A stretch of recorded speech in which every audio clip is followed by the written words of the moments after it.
Hi. Uncertainty, ആകെ ഒരു മരവിപ്പ്. ഇടിവെട്ടിയവനെ പാമ്പ് കടിച്ചു, പാമ്പ് കടിച്ചവനെ വീണ്ടും ഷോക്കടിച്ചു എന്നതുപോലെയുള്ള സാഹചര്യങ്ങൾ ജീവിതത്തിൽ വരാം. ഇങ്ങനെയുള്ള അവസരങ്ങളിൽ സഹായകരമായേക്കാവുന്ന ഒരു 7 പോയിന്റ്സ്. നമ്പർ 1, ഷോക്ക് ആണെങ്കിൽ പോലും ആക്സെപ്റ്റ് ദാറ്റ് ഷോക്ക്. നമ്പർ 2, ഇത് ഞാൻ കൈകാര്യം ചെയ്യും എന്ന് മനസ്സിൽ ഉറപ്പിക്കുക. നമ്പർ 3, വളരെ വിശ്വാസമുള്ള, ഈ കാര്യത്തെ കൈകാര്യം ചെയ്യാൻ കഴിവുള്ള ആളുകളെ ഒഴിച്ച് മറ്റാരുമായും കണക്ട് ചെയ്യാതിരിക്കുക.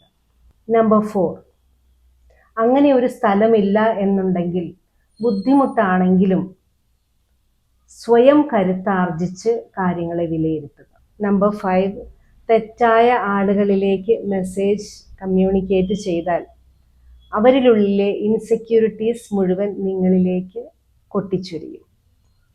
നമ്പർ 6, പ്രയാസപ്പെട്ടിട്ടാണെങ്കിലും എന്തെങ്കിലും ജോലികളിൽ ഏർപ്പെട്ടുകൊണ്ട് മനസ്സിനെ ഡൈല്യൂട്ട് ചെയ്യുക.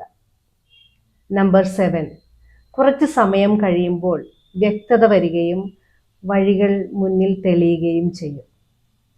See you.